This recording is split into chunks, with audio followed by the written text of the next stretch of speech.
Hello. Welcome back, folks. Wow. I feel like it's been quite a while since I last recorded on here. But I'm back. Just had the 2-game series against the Clippers, back-to-back games. The Mavs split the series. Two very different games, but I think we learned a lot about this team. First of all, Luka is a bad boy, and I mean the baddest of boys, no doubt in that. And I do want to tell you guys about this series, what I think we learned about this team. But before I do that, I do want to apologize for getting out of character in the last episode. After I was done, I got it all out of my system. I realized it was probably a bit much. So I'll try to remain calm on this thing going forward. But thank you for bearing with me. I saw a lot of you actually sat through that crap. So again, I apologize. I'll try to keep it a little bit more calm going forward. I just was at my wit's end the last time I hit record on this pod. So let's take a quick break, and then I'll come back in with what I liked and what I didn't like from this Clipper series.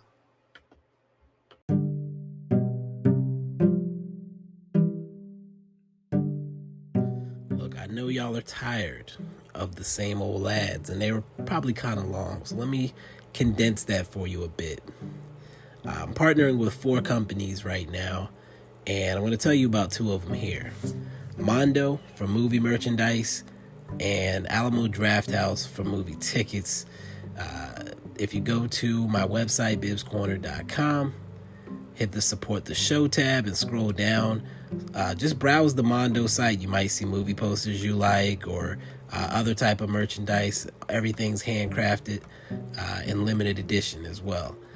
As far as the Alamo Drafthouse, you can get tickets or gift cards through the site. And if you do, it helps me out. So again, hit that link or let me know if you want me to send you the link. I'll be glad to do so. Mondo movie merchandise, Alamo Drafthouse, best in theater experience, in my opinion.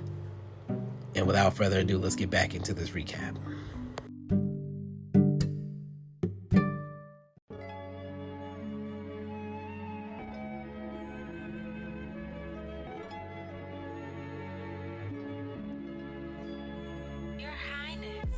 Hello and welcome back yet again to the Bibs Corner podcast. I am your host, as always, Mike Bibbins, on Twitter at Bibs Corner, and we're going to jump straight into what I liked and what I did not like in this Clipper series for the Mavs. The 1-1 split. First of all, Luka bouncing back in the second game after a rough night scoring in the first game and a ton of turnovers. He corrected it all in the second game, put the team on his back. 40-point game, just a great turnaround for him overall from game 1 to game 2. Also, THJ averaged 18 for the series, which is what he has to do for this team. 8 for 16 from 3 across the 2 games. If he can get some level of consistency like that, I think he had 15 and 21 in the 2 games here. If he can get some level of consistency, we'll be in a very solid place with him. And, I'm still worried about the money he's going to get this offseason, but if we can get him to a consistent point, then I'm perfectly fine with him coming back. Third thing that I liked, Porzingis in game 2, his shot was not falling like it was in the prior game, but he stepped up on the glass and was a presence on the interior sometimes. I mean, he got pushed around still a little bit, but what he was there, he was active, and that's literally all I can really ask for of him when he's not having a good scoring game. So appreciate his contributions. Fourth thing that I liked, Jay Rich's defensive effort. Even when the shot isn't falling, he's always working, and we need his intensity on the defensive end. So definitely appreciate Jay Rich. And then finally, Maxey also had the bounce back. Late in the first game, he was stumbling all over himself and just looked like a huge liability on the basketball court. Tonight was a completely different story. He was a closer. He hit some shots, made some plays. So definitely love that for him as well, bouncing back in the second game. Now to what I did not like. And I mentioned I'm going to remain as calm as possible now since you've heard me let loose and go crazy. So first thing I didn't like was our lack of a secondary playmaker was on full display. Luka had to do everything in both games, and that's just not a sustainable way of play. Is he capable of it? Yes, but he should not have to do that, and it's going to wear him down as we go throughout the season, and of course in a playoff series. That's just too much to ask of one player to literally carry a team on his back. If you want long-term success, we've got to give somebody that can spell Luka from time to time, even if it's not just him being off the court completely and things fall apart, which is a thing that happens. But even when he's on the court, like if he's having to play a 10, 12-minute stretch, he can't have the ball every single time. He can't be the only one setting guys up. So we need that other guy who can set people up that isn't Luka, so that he can take a couple plays off here and there and not have to do everything for this team. Again, we can win games like that, but it's not sustainable, and it's long term. It's going to wear him down. Second thing that I did not like, the starting lineups. These games kind of revealed something to me about our rotations and groups that I believe needs to be resolved, and I think we'll get into that later in the podcast in my parting thought. Finally, the third thing I did not like, Rick's reluctance to play the rookies. Now, I understand this series was against the Clippers. You don't necessarily want to play your young guys against a team as talented as the LA Clippers. But Trey Burke played in both games. I don't recall a single thing he did. We'll get into the stats later. Wes Iwundu played, I believe, 12 minutes tonight. Don't remember a single thing he did either. James Johnson is out right now, but the last few times he's played, he hasn't really done anything significant. Dwight Powell, every now and then he'll have a solid performance or he'll have a solid minute or two, but for the most part, he doesn't really do anything. Why do they get to play, but our rookies cannot? And you cannot convince me. There is no level of convincing that you can do to tell me that whatever James Johnson is providing, whatever Trey Burke is supposed to be providing, whatever Wes Iwundu is supposed to be providing, that Josh Green is going to get in there and just make everything fall apart compared to what those guys are doing. You can't convince me of that. I don't care. I watched them play full games. I watched Tyler Bay play full games. Okay? Again, you're not going to convince me otherwise. There's nothing that those four guys I named are doing that our rookies cannot do. Will they make a mistake here and there? Of course. But long term, how does it help our team to have them marinating on the bench? How are they supposed to erase those mistakes if they don't get to play through them? When Rick put Josh Green in I believe was it a Thunder game? Yeah, for like 2 minutes, he made a couple mistakes and never played again. That's damaging. That's not good coaching at all. A good coach pulls him off to the side and says, hey, calm down, and lets him play another 2-3 minutes, then takes him out. When you let him go out there, his first possession, I think he got a quick foul. If anybody is, I was talking to Jose Montelli about this, Jay Montelli on Twitter, about this earlier. Like, if you've ever played basketball, if you ever come off the bench on a basketball team, I know personally I was a starter for most of the time I played, but when I moved to a new place, I was the sixth man. And when you come off the bench in the middle of a game, everybody else is warmed up and going. It takes you a little bit of time to adjust. to the speed and flow of the game. So a guy coming in and getting drawn into a foul on his first possession, that's not the end of the world to me. Like he's just getting his feet under him. This is the first time he moved in 15, 20 minutes. And I'm supposed to be mad at him for getting a foul in that position. No. When he went for the layup / floater and left it come like 2 feet short. Again, just coming off the bench, not holding that against him too much. Like, yes, it looked ugly, but again, just getting his feet under him, just getting measured. If KP gets time to get his feet under him, then why would the rookie not need that time to get his feet under him? And then the next top play down, I think he got the ball and pushed it up the floor, and there were 3 defenders back. He should have pulled it out, yes, but he tried to make something happen and lost it out of bounds. Teachable moment. A real coach pulls him to the side and says, Josh, what are you doing? Settle down, let the game come to you, and lets him continue to play through that. None of that tells me that he's worse than Trey Burke going 1 for 6 on wide open shots, or James Johnson turning the ball over 3 times with no defender anywhere near him, or Wes Iwundu doing literally nothing, or Dwight Powell fumbling rebounds out of bounds. You can't convince me that just don't waste your breath trying to convince me that. So I said we're going to get into the stats. Let's do that. With 2 games, I usually avoid doing the whole stat lines for 2 games, but I'm doing it tonight. So let's start with Luka. Game 1, 25, 10, 16 assists and 2 steals. Game 2, he was 42, 6, 9 assists, 3 steals, and 2 blocks. 5 stocks compared to 2 in the first game, if you're a stocks person. Shout out to the stocks people. First game, he was 9 for 23 from the field. Tonight, 16 for 28 from the field. 5 more shots, 7 more makes. First game, 4 for 11 from 3.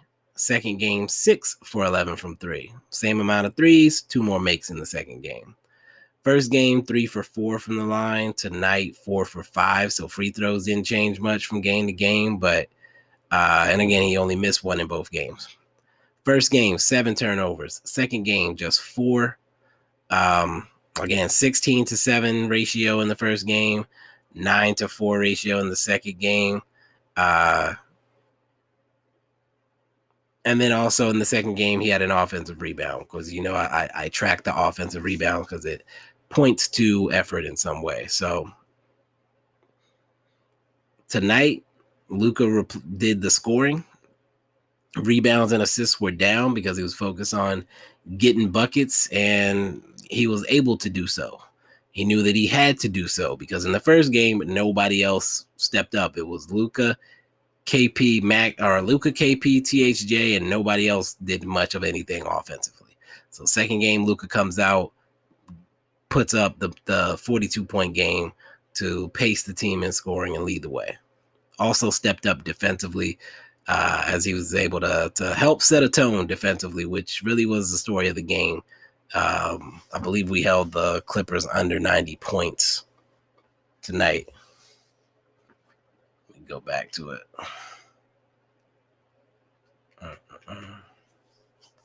Yeah, 105-89 was the final tonight. So you like to see that. You like to see a team make the adjustments. And in this case, Luka, huge adjustment from one game to the next. Next guy, who Maxey actually played the second most minutes in both games. Game 1, Maxey was 3 points, 5 boards, a steal, and a block. That's trash. I love Maxey, but that's trash.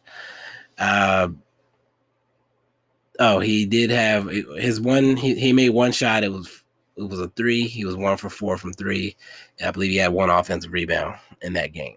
Game 2, 12 points. So from 3 points to 12, 6 boards. So up a board, and didn't do anything else. So no steal, no block, but 4 for 8 from the field, so twice as many shots, made 3 more. Was 2 for 5 from 3. Remember, he was 1 for 4 from 3 in the first game, and he also was 2 for 2 from the line, which means that he got inside. He caught an alley-oop from Luka. He did more than just shoot threes. Yeah, 2 threes and 2 other field goals. That's the Maxey that we need. We need Maxey to be able to do more than just catch and shoot threes. I've enjoyed that his 3-point percentage is through the roof, but if he can do a mid-range, if he can roll to the basket and get a dunk, that's better for us, for him to be able to score at multiple levels.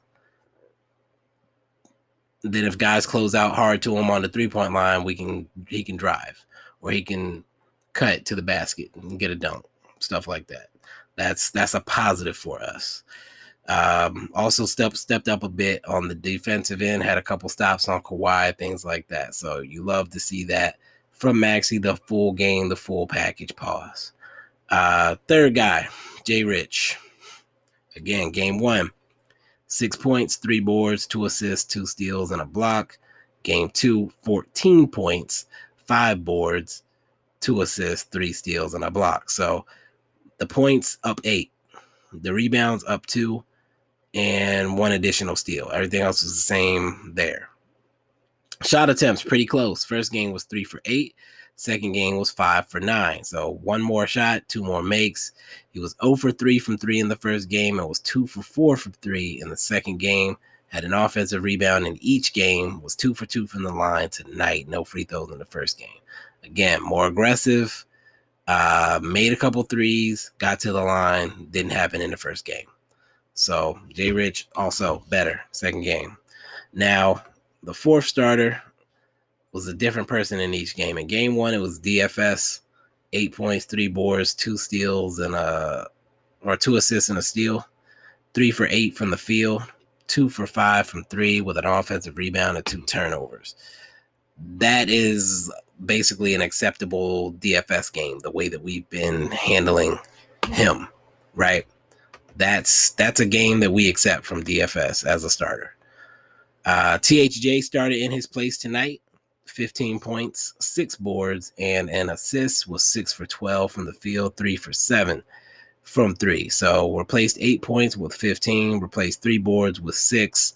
Assists down 1, no steal from THJ, but more points is a good thing. 4 more shot attempts,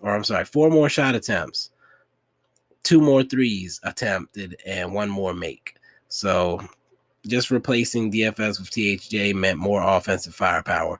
Maybe we lost a little bit on the defensive end. That's actually somewhat debatable because DFS has not looked like himself defensively, but it made a huge difference in the game tonight because also it opened up things for Luka because you had another scorer on the court. They couldn't key as hard on Luka, and if they did, we had somebody else that could actually make them pay for it on the court. KP was interesting in these games because he was actually more positive in the second game when he did less scoring. So first game, KP 22 points, 7 boards, and a block. Tonight, 11 points, so cut it in half. 13 rebounds, which was almost double. 2 blocks, which is a double as well. So 22 and 7, swapped to 11, 13, 2 blocks. Took 14 shots in both games, was 9 for 14 in game 1, 5 for 14 in game 2. Was 3 for 7 from 3 in game 1, 1 for 4 from 3 in game 2.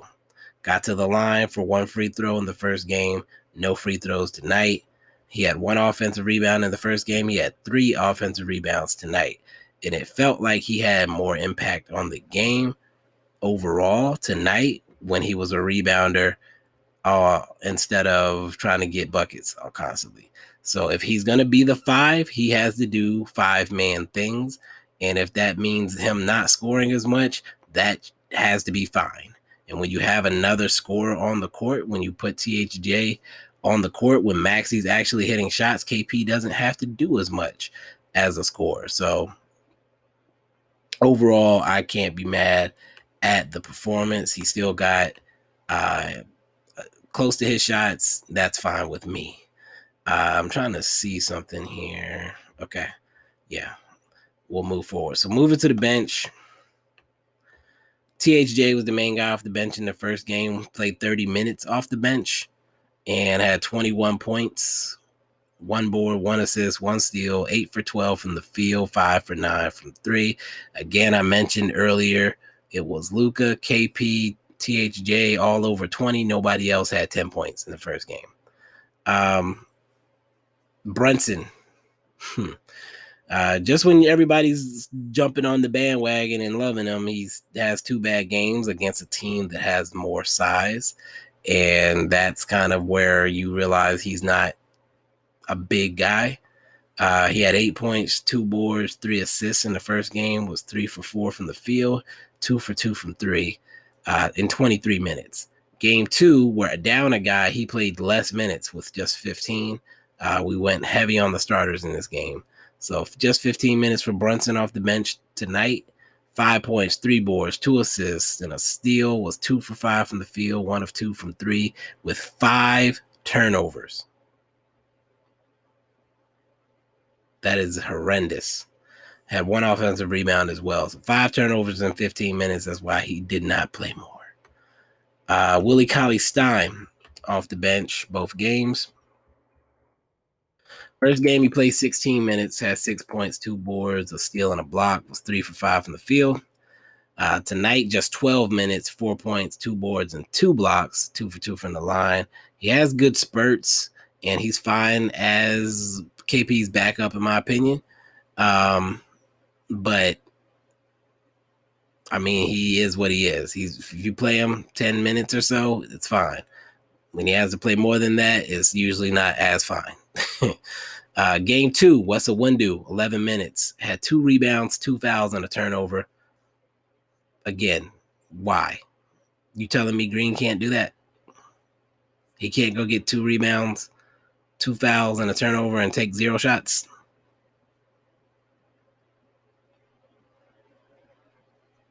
Get out of here, man. You telling me Tyler Bay can't do that? Yeah. Trey Burke, first game, played 6 minutes and 41 seconds. He was 0 for 1 with a turnover. Game 2, he played 5 minutes, was 1 for 1. Absolutely nothing else. You're telling me that Josh Green can't do that? You're telling me Josh Green is going to make the whole team fall apart in 5 minutes versus what Trey Burke did? And Josh Green actually can play a little bit of defense versus what Trey Burke is giving us? Come on, man. Don't try to sell me that bull. Just don't do it. Don't waste your breath. Don't come in my mentions. None of that. Don't waste your time. Dwight Powell did not play in the first game, did play 3 minutes tonight, did not a damn thing.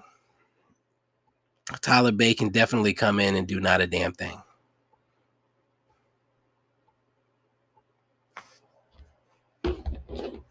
I'm just saying, man, don't try to make shit up. Don't tell me, oh, he hasn't looked like anything when I've seen him. What do you want? Who are you comparing him to? Because if you're comparing him to the 2 dudes that are actually getting minutes in front of him right now, the bar is low. The bar is very, very low. The bar is almost impossible to get under. Like they would literally have to come in and just fumble the ball out of bounds multiple times for it to be bad enough for them not to be able to play. They would have to come in and just commit 3 fouls on 3 straight possessions. They'd have to come in and hand deliver layups to the other team.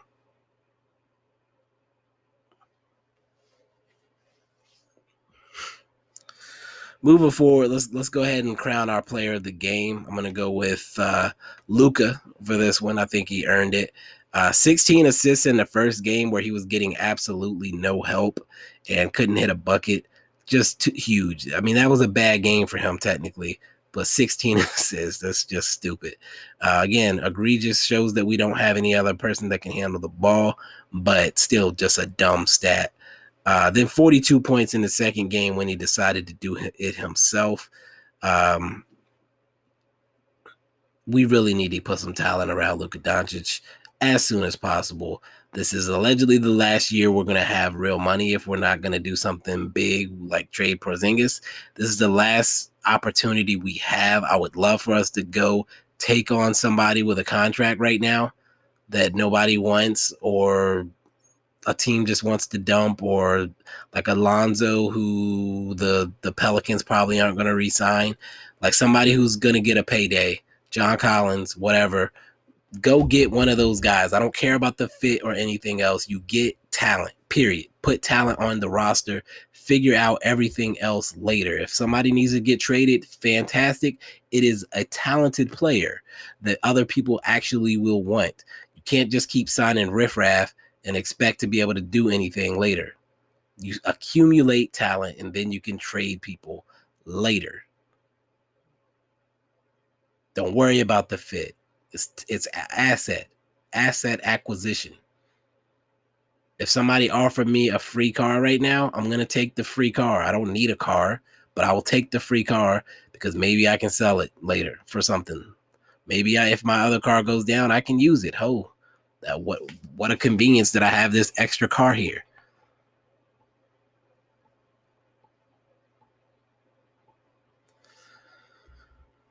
Tweet of the night is going to go to Mavs Network, who actually tweeted this after the game. It was a picture of two little kids, a boy and a girl, cowering in the corner. One had Paul George's name by it, and the other had Kawhi's name by it. And then there's like a small bunny rabbit, like a few feet away from them, like looking at a bucket, doing absolutely nothing to anybody. And basically, again, the kids in the corner were marked as Kawhi and PG, and the rabbit had a goofy 22-year-old Slovenian written over it. Like the kids were cowering away from the little rabbit, and that was compared to how Luka was doing the Clippers guys. So just a fun little tweet there. I enjoyed it personally. It's 2:43 a.m. people, so bear with me. I'm gonna take a quick break, and then I'm gonna get into this news, and then I've got some good stuff for my parting thought. I think you'll like this one.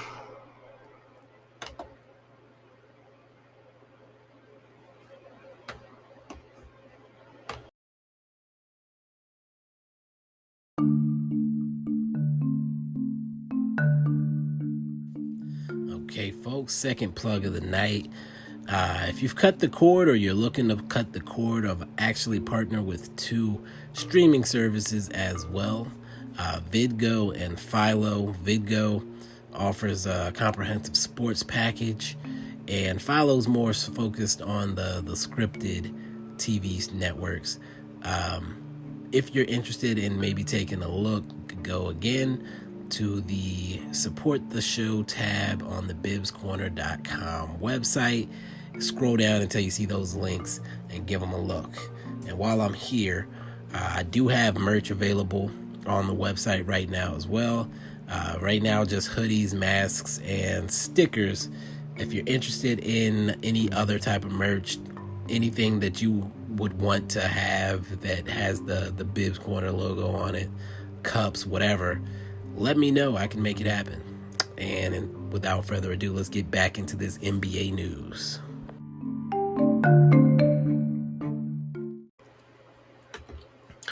All right, folks, I am back. It's getting a little late here. It's 2:47 now, just so you know how long I actually was gone. Let's get into this NBA news. It's a mixed bag. So, first, PJ Tucker today was traded to the Bucks for DJ Augustine and DJ Wilson. I'm not sure how much I think PJ Tucker is going to contribute for the Bucks, but I do believe he gives them some versatility to play small when they take Brook Lopez out, or when they're forced to take Brook Lopez out against a team like the Nets, perhaps, when they go small. So I do like the acquisition because it gives them a little bit more flexibility. I do think it's interesting to see them trade Augustine, though, so we'll see if they have some other stuff up their sleeve before it's all said and done. Torrey Craig was also traded to the Suns somehow in that trade. I didn't follow up on the details, But Torrey Craig somehow leaving the Bucks and going to the Suns. Good for the Suns. It gives them another versatile defender type behind McCall Bridges and Jay Crowder. So the rich get richer, basically, is what happened with those two moves. And speaking of which, Trevor Ariza, who's been sitting out pretty much this year in protest, traded to the Heat from the Thunder for Myers Leonard and a second-round pick. The Thunder will not be adding Myers Leonard to the team and will most likely waive him. His career may be over. And if you somehow missed it, Leonard was dismissed or told to pretty much stay away from the team, the Miami Heat team, after being caught using an anti-Semitic slur during a live stream while gaming. Put out a weak statement that he didn't know what the word meant after it happened. And I believe he was already out with an injury for the year. So just insult to injury, bad situation for him, probably done in the league, quite honestly. Anyway, the Pelicans became the first NBA team to get vaccinated or begin the vaccination process. I'm not sure which vaccine they got. I was going to assume it was a 2-doser.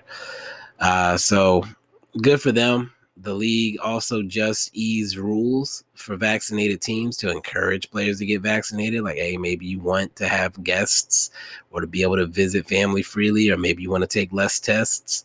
So they're trying to get their players to get vaccinated. I don't understand why they wouldn't.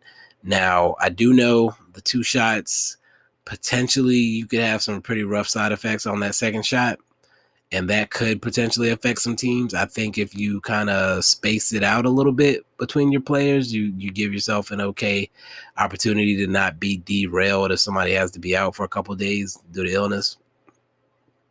But the teams have to get vaccinated. It could create an entirely different landscape for the league going into the playoffs if these teams go ahead and get that knocked out. What else do we have? Trade deadline is a week away. Andre Drummond still has not been bought out by the Cavaliers. I don't expect that he will be. He did post a pic today saying that he's basically staying ready. What I expect has occurred is that teams have made some very weak offers for him, but the Cavs are keeping track of those offers. The closer they get to the deadline, the more risky things get. Like, teams may dial back their offers if they think that they're desperate. So I would expect the Drummond trade to go down within the last 3 days or so before the deadline, when they still have a good bit of leverage and before teams know that they're desperate. And they'll probably just take the best offer available at that point, somewhere in that 3 to 5 day range. So give it maybe over the weekend or Monday or something like that before we find out what's happening with Drummond. If they were going to buy him out, I think it would have happened. If they were getting no offers, I think it would have happened already. And there may be other things at play as well with like Kevin Love and stuff like that. So I'm sure also some teams may be trying to get other guys like Larry Nance as well, or Taurean Prince. So we'll see. Or actually, I'm not sure when Prince was traded. He might not be able to be traded. All right, I started rambling there. I was only supposed to talk about Drummond. CJ McCollum is back for the Blazers, which is news because we're about to play 2 games against the Blazers here, who have been rolling. Dame coming off a 50-piece. They will be coming off a back-to-back before that first one, but that hasn't seemed to affect them much this year. So we'll see. I don't know. The Blazers, I had them in the Western Conference Finals before the season. The fact that Dame has kept them in that 5-6 range outside of the play-in, despite missing McCollum, who was having a career year before he went down, and Big Nurk. That's huge. This team is dangerous and deep, so it should be interesting to see how they look coming in first for the R series and then just going forward. Nurk will be back in a couple weeks as well. Some big news in WNBA. They are celebrating their 25th year. with the Counted series, and I kind of did some research to see where the NBA was at in its 25th year compared to where the WNBA is. So the 25th year of the NBA, if you include the BAA years, would have been 1970, 1971. That year, the NBA expanded from 14 teams to 17, adding the Cleveland Cavaliers and the Portland Trailblazers that year. I think the other team they added is now defunct, but TV deal was with ABC that year. It was the first year that the league split the East and West into two divisions as well. 8 teams made the playoffs. At that time, they mentioned how the dunk was not really a thing until really the mid 70s. Like Oscar Robertson's one of the most athletic type guys. He never dunked in his career. Not once. Mostly big men did the dunks. It wasn't really until Dr. J came along that it became seen as like a more finesse and like highlight worthy play, because he made it look pretty. And I think I talked about that during the GOAT series, actually, when I was talking about Dr. J. But interesting, I bring that up because of the whole thing with Candace Parker and Shaq, where he suggested lowering the rims, and you could tell Candace Parker was offended by that. But he was saying, if we lower the rims, then maybe there's more dunks and more excitement, et cetera, and so forth. And in the past, I have also been on that train. And, the logic behind it is they do play with a smaller ball. So it's not like they aren't willing to acknowledge that women are anatomically smaller, anatomically just aren't going to be able to leap as much as men. But logistically and just from a, I guess, respect standpoint, lowering the rims would be a huge move, a huge step, and maybe a little bit condescending. So I used to not get why women would get offended by that, but I kind of get it now. And if they're adamantly against it, then we should shut the hell up about it. If they bring it up in the rules changes every year and it never passes, then it is what it is. I don't know. It's not something I would push again, unless there's like a huge push from within. There's no need to do it, and no need to bring it up. Going back to the comparisons, so I said the NBA moved from 14 to 17 teams that year. The WNBA at its peak of teams had 16. They're currently at 12, and they've been at 12 since 2010-ish. I'm not sure what it would take for them to expand, but I don't think it's going to happen for anytime soon right now. Back in 1970, the average NBA player was making $35,000, which would equal $224,000 today. Bill Russell, for example, never made more than $100,000 in a season. And when you look at WNBA salaries, the average salary for the WNBA now is $100,000, which is about half of what if the comparative NBA salary was. It's a little bit less than half, actually, because it's like $100,658 versus the NBA average was $224,000 in today's money. It's still up. It's significantly up from the year before. It was $75,000 in 2019. So WNBA money is up. It could still be better. They're not quite on pace with where the NBA was in its 25th season, but I think that's okay. I still think the product is getting better. I talked about how the NBA had a deal with ABC. The WNBA has an ABC/ESPN deal as well. They also have TV deals with CBS, NBA TV, Twitter, and Facebook, and I believe Twitch potentially as well. So again, WNBA maybe not quite as far along as the NBA was financially, but you can tell the league is growing, the sport is growing. It's a shame Kobe isn't here because I think he was doing a real good job of pushing the league and erasing whatever weirdness guys had toward it, and the NBA guys are starting to embrace and push the league more. I think it's good for everybody. With the increasing salaries, less players have to go overseas to earn extra money. And speaking of which, in 70-71, NBA players had second jobs as well, um, as insurance salesmen or car salesmen or whatever in the off season. So that was normal in the 25th year of the NBA and started to go away over the next decade. All of the big changes in the NBA happened in that next decade, going into the late 70s and 80s, because the ABA came along and pushed the NBA to increase their salaries. The ABA invented the three-point line, which the NBA embraced once the ABA folded in the late 70s. Um, they also brought the dunk contest, and again, Dr. J dunking was brought. So three-point line, dunking, increased salaries. Obviously, when you merge the leagues, the talent pool became a little bit richer. So there's nothing like that right now. There's no, as far as I'm aware, second women's league that's pushing the WNBA like that.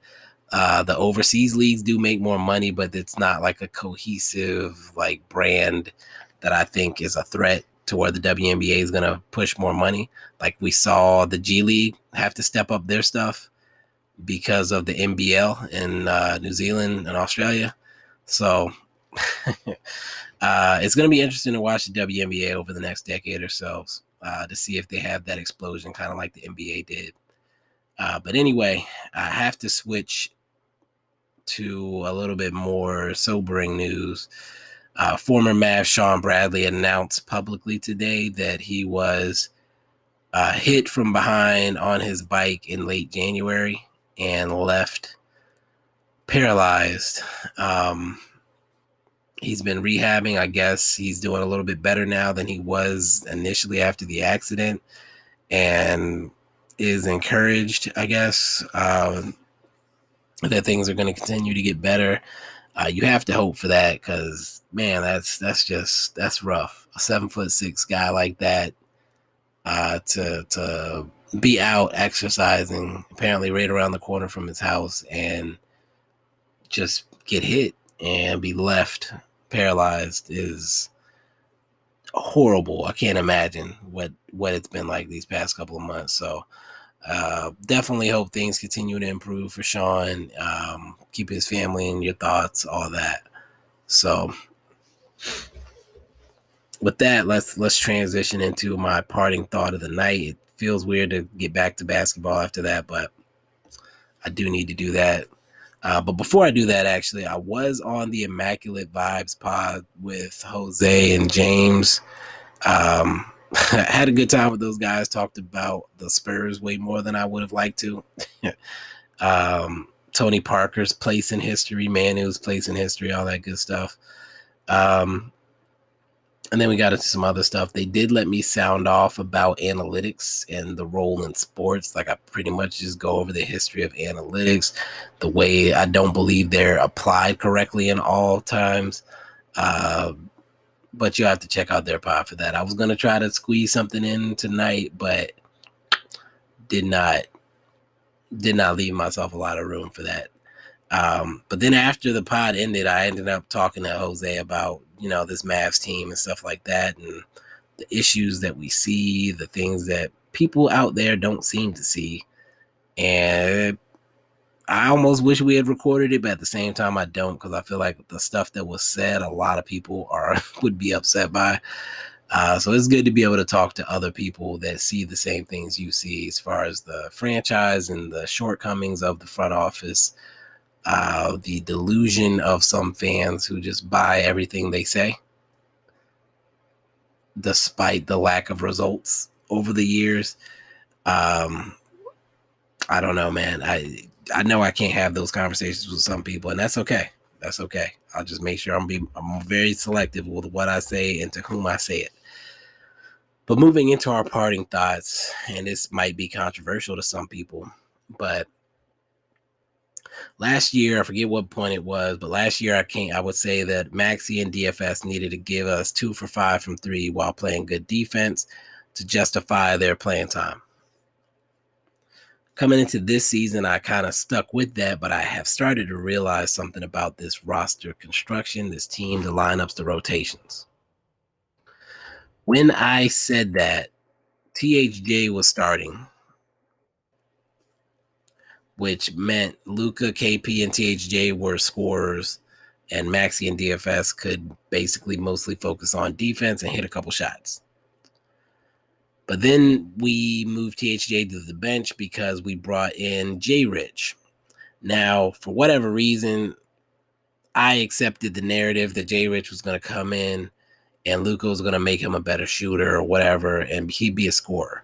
But that has not been the case for the most part this season.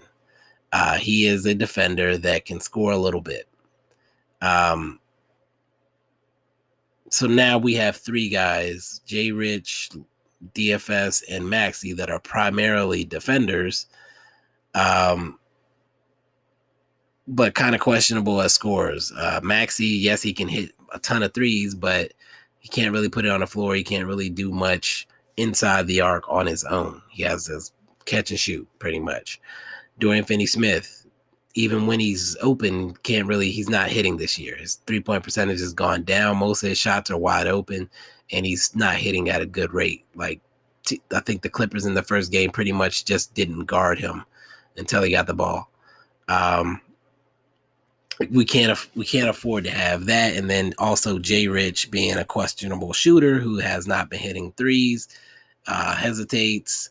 And, when he's not hitting, it hurts us because now we've got 3 guys on the court who are not real threats offensively, which puts more pressure on Luka to set them up and get them open, which puts more pressure on KP because they can double and triple team him without as many problems coming from the other guys. Like, you can cheat off a DFS to come double on KP or Luka when they're going on the inside. So it's problematic.